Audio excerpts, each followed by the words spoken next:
Баршаңызға сәлем достар, каналыма қош келдіңіздер. Бүгін сіздермен бірге қайнатпайтын, банка жуып стерилизовать етуді қажет етпейтін өте жеңіл огонек приправасын дайындайтын боламыз. Бұл рецепт өте керемет, тәбетіңізді ашатын, қыста рахаттанып отырып жейтін приправа.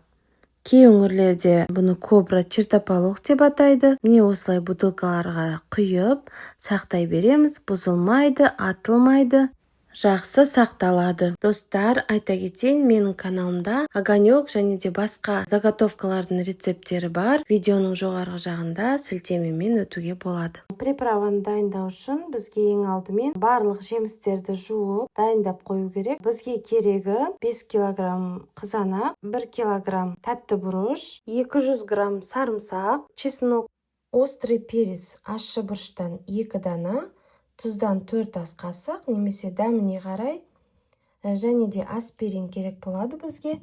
1 литрға 1 аспирин саламыз.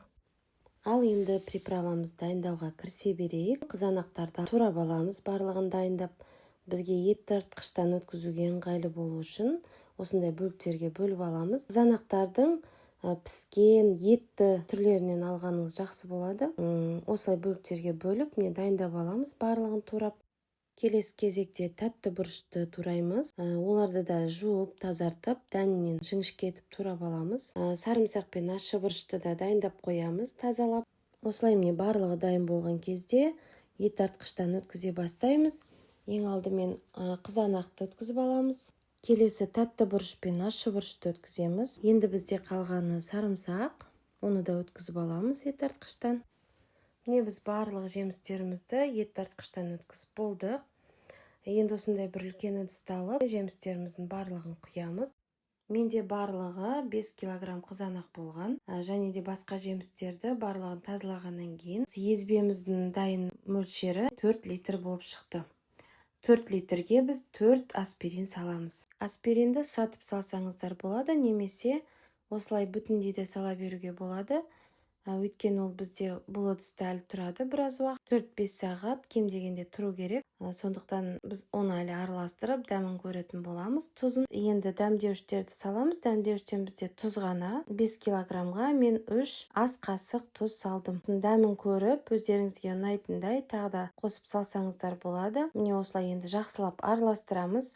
Енді осыдан кейін жақсылап араластырып огонегімізді, тұз, аспирин, жаңағы жемістеріміз барлығы жақсы араласып 5-6 сағат қойып қойсаңыз болады. Егерде кешке дайындап болсаңыз, онда салқын тоңазытқышқа қойып, таңертеңгі уақытта құйып алсаңыз болады. Міне біздің огонегіміз дайын болды. Енді осылай араластырып қойып қоямыз.